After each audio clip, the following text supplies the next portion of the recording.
What's going on, you guys? Welcome to my review of WarPlan.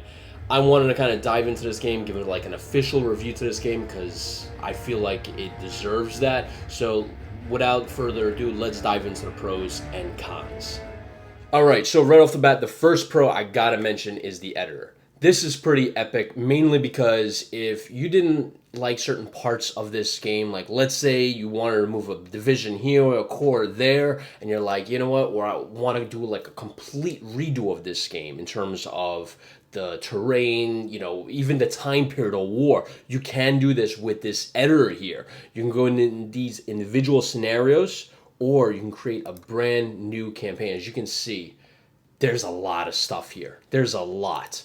So you can go into campaigns, unit basics, unit edits, AI units. You can position them on the map. You can even draw the actual terrain here.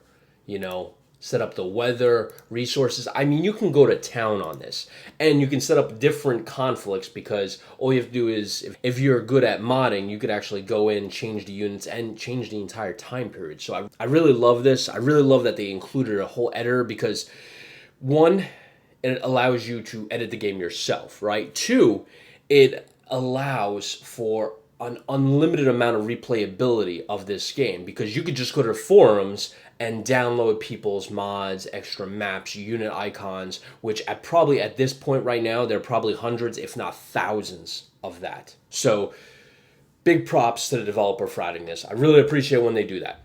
Okay, next pro on the list here is this map.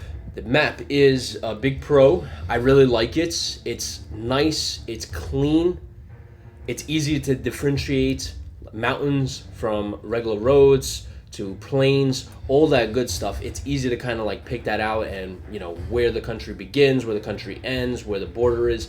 I like that. It's not overloaded. You know, there's some games that they make a hex and they add so much detail to it. It just, when you zoom out, it becomes like literally just overwhelming for your eyes and you kind of can't pick certain things out. I like it. It's clean. It did the job right. The next pro I have to say is the learning curve. Now, it's not as quick as something like Strategic Command, right? Because there's a lot more complexity, a lot more depth into this game. But for the majority of it, it took me roughly around 20 to 30 minutes to kind of get a good handle on how all the mechanics work, for the most part, right? Third pro I have to say is the music, which is really good. So I like that. That was really good. I appreciate that nice background audio kind of adds that little tension. Well, not little, a lot of tension into the air. The next pro is the in-depth trading, production, and technology systems.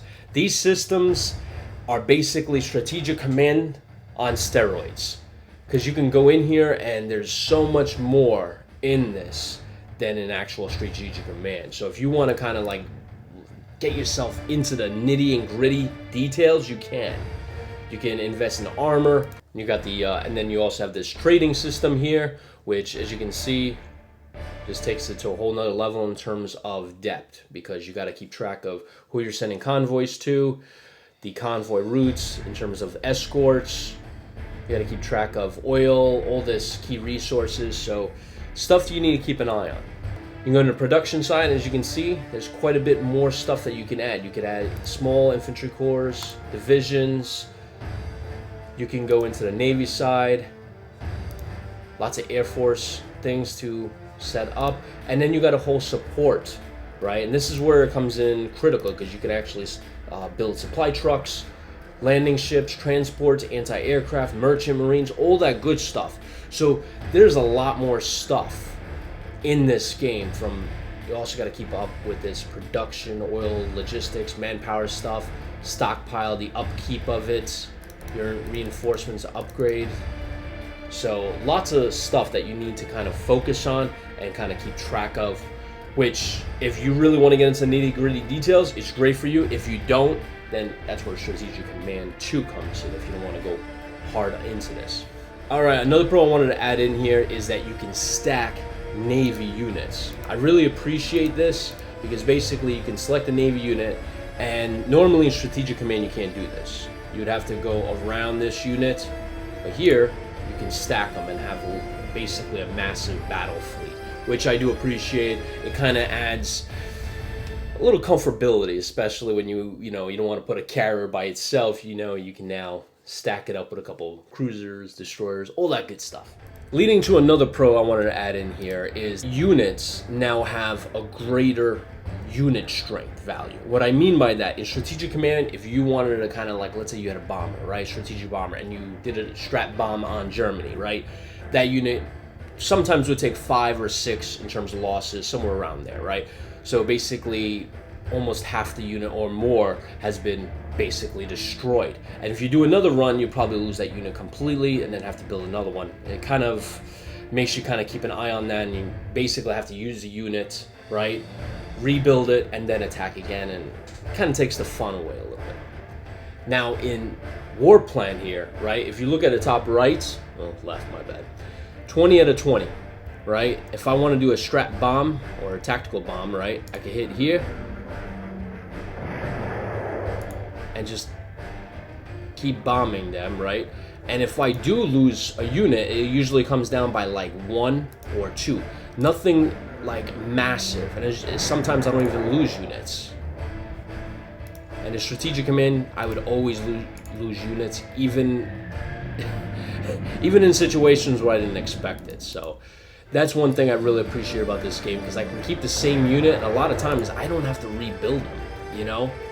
I can utilize them for months before I can have to rebuild that unit or add additional reinforcements to it. I really appreciate that. It adds a lot more longevity to that unit, and without having me keep an eye on it literally every time I use it. Next item up for bid here is the notification system. I really like it. It's easy, it's out of the way, it stacks up right here. When you click on it, it kind of tells you unit is out of supply. You go to it, clicks the unit right there, and it's easy.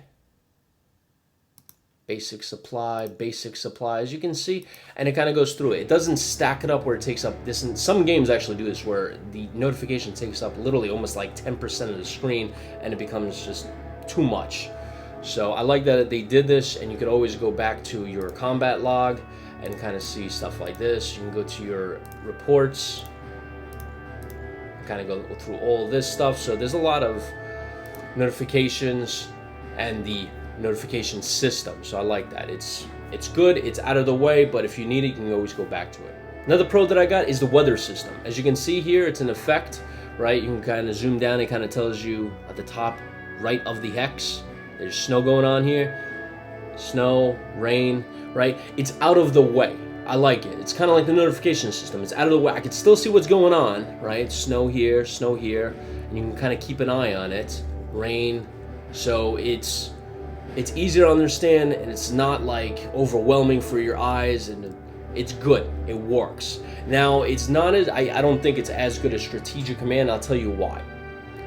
Because in strategic command, it's much more, I would say, immersive, right? It's not overwhelming for the eyes, but it's kind of like eye candy in strategic command. And the other critical thing that strategic command has for the weather system is, right now, like, it's raining here, and if it'll rain in France or snow in France, right?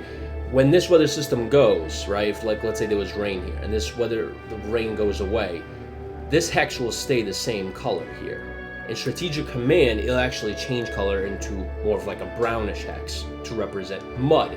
So I don't actually have to kind of go over the hex and kind of see, if it's a muddy hex or what the heck's going on there. I can automatically tell just by the look of the hex, the actual appearance of the hex. There's mud right there. I'm not going to send my forces into there, especially tanks. So I really like strategic command's implementation of the weather. This weather system is good. It could take some cues from strategic command though.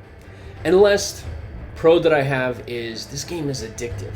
Honestly, when I want to get in this game and I aim for maybe 1 or 2 turns, I end up doing 5 or 6 turns, and it becomes addicting, which is awesome, because that's what you want in a game. Last thing you want to do is buy a game, right, and play it for maybe 20-30 minutes and then shelve it, right? because, it didn't get me rolling into a groove. This game can do that, right? You can literally start this game up, play for hours and hours, and look at the clock and be like, wow, I just killed that 6 hours right there, and be late to work. So we went over the pros, let's hit up the cons. So I have a few cons, not that many as the pros, but the first one that I have to pop up right off the bat is you can't pick just one country, right? Right now I'm playing the Allies. So because I'm playing the Allies, I gotta run the UK or England, France, I gotta run the US, and the Soviet Union. So that's a lot to kind of command. And then factor in the economy, the convoy system, the production system. There's a lot, and as well as the technology system. You got to do that for all these nations, which become overwhelming at times. So instead of me being able to click the end turn button here maybe every 10-15 minutes, I'm having to go 20, 30, 40, 50 minutes sometimes, because it's, I have to make sure Russia's taken care of, move all their units, do their convoy, economy system, production system, go to France, do the same thing, England, US, and it's just like, wow. So if you're looking for like a quick end turn, let's go to the next turn kind of thing, you're not going to get into that groove on this one. All right, you're going to have to spend some time per turn, because otherwise, you're just not going to be able to cover all your nations, and you're going to lose the war eventually. So I feel like that's one of the biggest drawbacks for this game. A lot of times I just want to start up the game. That's one thing I really love about Strategic Command. I could choose England. In one of the games I just chose England, and I just played England for their entire war. I just had to control the units here, North Africa, and then around India. So it was easy to kind of go around. Just had to control the production system, make sure my units are taken care of, the technology system, and just those three areas, roughly, This game, not so much. Another con I have, guys, is I have a German sub here, and he's been messing around with my supply here. So normally I would do this, and I have some destroyers and some cruisers here, right? Take a destroyer, no valid path. Now, I don't know if that's like a coding error that's popping up that it doesn't have no valid path to the method or the function, or if that's in-game saying there's no valid path to get to that hex. Which doesn't make any sense, because I want you to destroy this guy. Going up to the options here, I really don't have anything I can do to destroy that unit, or to even fire on that unit. So it's really weird. Nothing attacks that unit. So really weird, and you would think a destroyer can, and it says anti-sub too, but I can't do it, which is really weird. The other con that I have, guys, is it's a con but slash wish list kind of item. I feel it takes a bit away from the possibilities that this game can kind of open up to. So in Strategic Command, there was a decision system that kind of developed like a tree-like what-if system, right? So for example, if you can invest, if you're German, you can invest into the invasion of Norway and deploy units there. You'll have these little boxes that pop up say, hey, listen, do you want to deploy forces there? And you can say yes. Or you could say, do you want to build the Africa Corps, right, and deploy him here, right? These decision systems have diplomatic and military results to them. So it affects the systems in the game, and it adds so much more depth to the game that I feel like because WarPlan doesn't have it, it's missing out on a lot. Like right now, I kind of run the US, right? But they can't get involved in the war. The diplomatic system, right, which is, where is this system? There we go. So if I click US, I can't go to war against Germany, right? I can't really do anything to affect Germany, which in Strategic Command, I believe I can start actually going down that path to get the US in the war, and I don't see any way to do that here. right? There's no decision system, so I can't kind of inch the U.S. closer with consequences or anything like that, so I can get the U.S. in early. So, yeah, the decision system, diplomatic system, I feel like there needs to be some work done there. And the last con that I have here is, if you're going through here, all right, the French forces, they're all infantry, right? Infantry. There's no armor, right? I'm building armor for France now. I just put an order in, right? But as you can see, the cost expensive. And it's going to take a while for them to deploy. July 23rd, 1940. Now the thing it is, France had tanks at the beginning of the war. But in this game, it doesn't show. Which kind of leads me to say, like, what? I know France, and I believe England had tanks at the beginning of the war, but as you can see, even the English don't have tanks. So it's really weird. I wish, as a starting, they had at least 1 or 2 armored divisions, at least. But they don't, so it's just odd. So overall, guys, that's my review of WarPlan. I really love this game. It's really awesome. It's basically strategic command on steroids. And I love a lot of aspects of this game, as you can see by my long pro list, right? This game has a lot behind it, right? The few cons that I really kind of gnaw at me, I would have to say is mainly that one thing where you can't control an individual nation. You either control the Allies or the Axis, and because of that, managing the production, diplomacy, technology, and trading systems becomes overwhelming at times, because you have to make sure everybody's taken care of before you hit end turn, right? If you just want to play French, you can't do that. If you want to play French, you have to play England, Russia, and US. So, yeah, that's the only thing I'm not crazy about in this game. I wish that is addressed, hopefully maybe in a DLC or a future update they can change that, but that's my strongest con. But if you're kind of like on the fence, should I buy this game or shouldn't I buy it? If you love strategic command, you want a little bit more fine detail in there, or a little bit more in terms of getting into the nitty gritty, this is the game for you. This is the game that'll let you go more deeper into a strategic command type of game.